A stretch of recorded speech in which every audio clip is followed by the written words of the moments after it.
दोस्तों, क्या कहूँ अपनी जिंदगी के बारे में। वो लोग ही बिछड़ गए जो जिंदगी हुआ करते थे।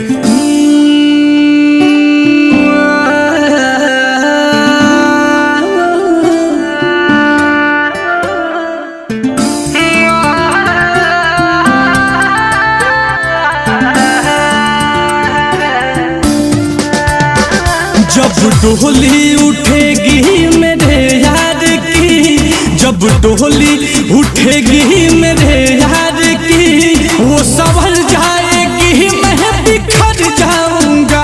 जब डोली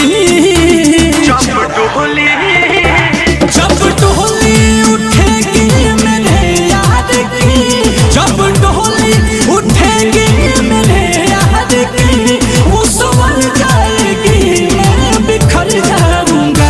आएगी जब बारात मेरे यार की, आएगी जब बारात मेरे प्यार की, ये तो सच है कि उस दिन ही मर जाऊंगा।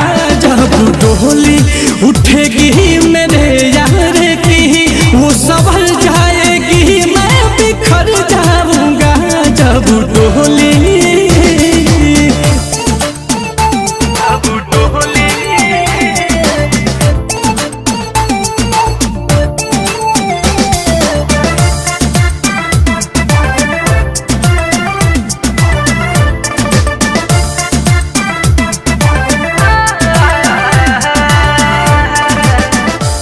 मांग में उसके सिंदूर सजाया जाएगा, मांग में उसके सिंदूर सजाया जाएगा।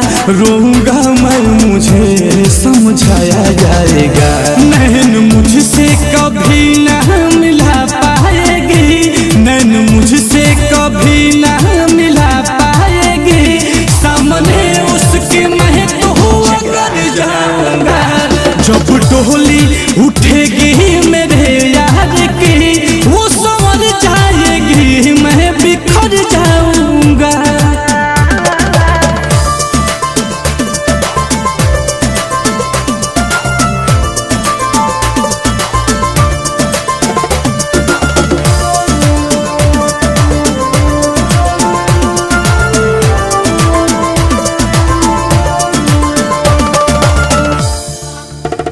सात फेरों में साथ मेरा छूट जाएगा, सात फेरों में साथ मेरा छूट जाएगा।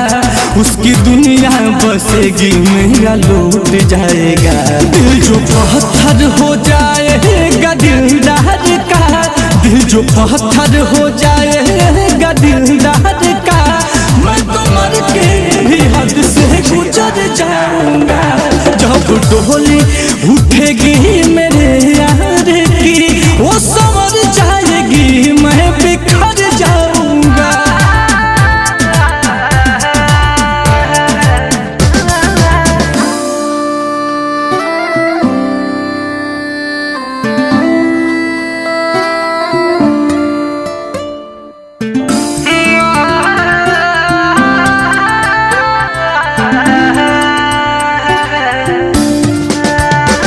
दास्तां दर्द दिल की सुनाऊं कैसे, दास्तां दर्द दिल की सुनाऊं कैसे।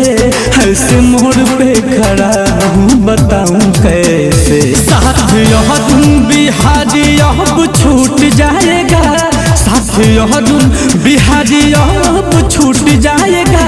नीरज नील